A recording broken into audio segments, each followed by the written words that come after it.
I'm a Martinelli's baby with a Hennessy. Hey everybody, happy holidays. It's your girl Jordin Sparks, and you are tuning in with Raymond T on the Quarantine Check-In, only on LiveXLive. Just wanna relax, baby, go out and play. But when it is us, make me wanna call, babe, and do some things. I'm good. I'm excited for Christmas. My birthday is the 22nd, so I'm excited for that too. A lot just goes on during this month for me. But I'm good. I'm good. I'm happy. This LA winter is hot and beautiful. You know? Super spoiled in Cali. Super spoiled. And I know you know as many other people in different markets and even other countries, and I'm like, I'm just happy to kind of put on a hoodie and be a little cozy.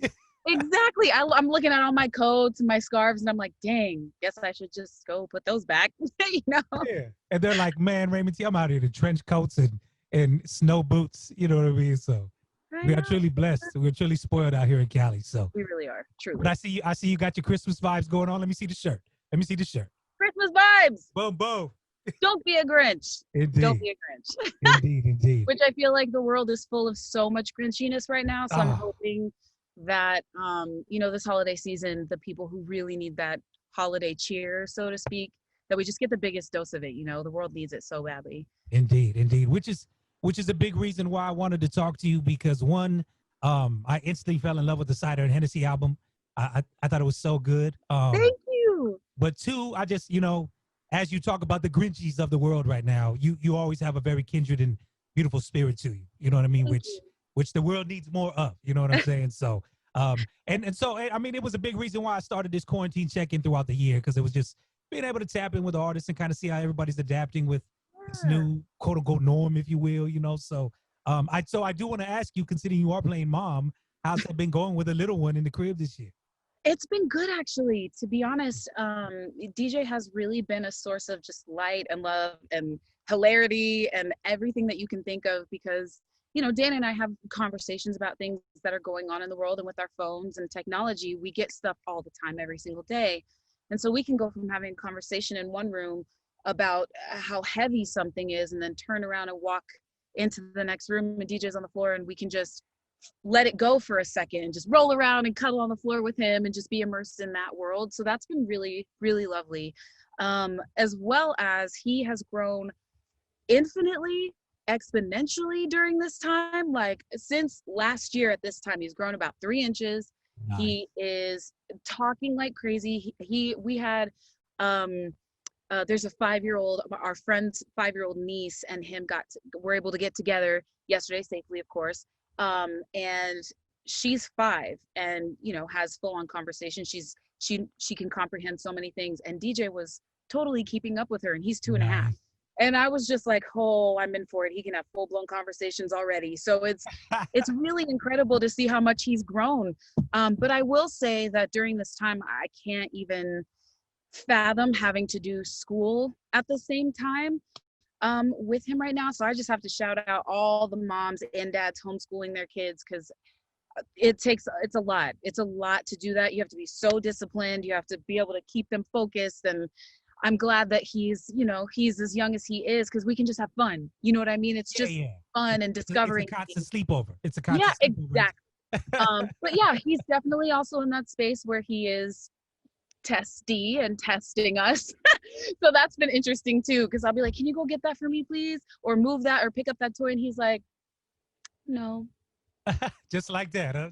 I was like, first of all, don't laugh, Jordin, because that's usually what I want to do. Because I'm like, wow, he really is his own person. So it's been amazing, actually. Long answer to your question. It's been amazing having him. Yeah. Good. And I know, so is your DJ, I'm sorry, not DJ, but is your husband taller than you? Yes. Okay, so you're gonna have a tall one on your hands. Yeah, I look at him and I'm looking at his feet, and they're so big, and I'm like, he's probably gonna be, I think he's gonna be around 6'4", 6'5", is my guess. Just because of my family and the height that we have on both sides with Dana and my family. So I think he's gonna be 12. I'm gonna be like, go to your room, So it's gonna be interesting. Yeah. Well, I've been a big fan of yours, Jordin, for a long time. Of course, it all started with American Idol, and I'll say, I want to say after your season, you know, maybe the show fell off a little bit. Everything changed. Everything changed, you know what I'm after saying? my season, for sure. So you know, but I remember, you know, just falling in love with your voice and just your persona, you know what I'm saying, and everything. So I'm glad to see you, you know, this many years later, still at this with this music and all type of stuff, you know what I'm saying? So yeah, thank you. It's not lost on me that it could be different. You know what I mean? Like, I have no idea, but by the grace of God, obviously, that I'm still doing this and that Sure. I'm still able to do what I love. And people are still interested in talking and hearing me sing. You know, I'm super, super grateful for it. But yeah, it was a long time ago, 2007. It's been Yeah, man. 13 years. 13 years. So it really is insane to think about. I'm just in a state of gratitude all the time. Like I get to sing for my job. It's awesome. Like, it's amazing. But all I want to do is really just touch people through my music and, you know, the writing, and to make people feel something, you know, and also to be a bright spot during their day, especially this year. Yeah, creatively, which is insane. 2020 for me creatively I have had the most creative output I've had in probably like 6 years.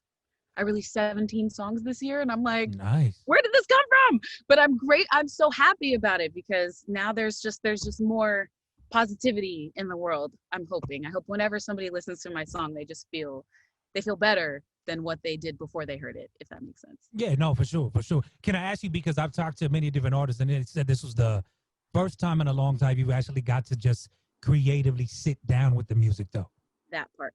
You know what I mean? So that part has been, I didn't realize that's what it was. Like, I tried telling Dana didn't understand when we would try and go to studios and like things would be slow or nothing would really come out of it. I was just like, I have a writer's block. Like, I don't know what to do to break through this writer's block. Sometimes we would come out with songs, but it was like, you know, it took a minute. And this year I've been really thinking about that, how I haven't had to think about any other prior engagement or work engagement this year with the same amount of pressure that it was last year. sure. Or even at the very beginning of this year. I've been able to just wake up and go, do I want to write today? Am I inspired today? Do I have a song on my heart today? You know, and I think that's been a beautiful thing for a lot of people, even if it's not music, especially for me in the creative world, but even if it's not music, like, oh, I want to bake a cake today, or I want to cuddle up with a good book today, or let's have a picnic today. Like, all those things that we love to do, or at least I guess as a kid, things that you used to do just carefree, the freedom and just being able to do it because you want to. There's no pressure. Like, there wasn't any pressure to produce. You know, it was just go in the studio. I'm in my booth right now, actually. Nice. So you get the best sound. But, you know, just to be able to come into this booth and just do it. And if nothing happens, okay, that's fine. Nobody is waiting on a deadline. Nobody's waiting on hearing something. You know, it's just, I'm able to create for the love of it. And I think that has been so beautiful, and I'm so happy about it. It just makes me feel so good, because I was like, is there something wrong with me? Like, is there a reason why I can't create this music that I want to do? I know I have it in here, I just couldn't get it out. So even though I would never wish this year on anyone, there are blessings everywhere. If you Waiting all day, just wanna relax, maybe go out and play. But when it is us, make me wanna call, babe.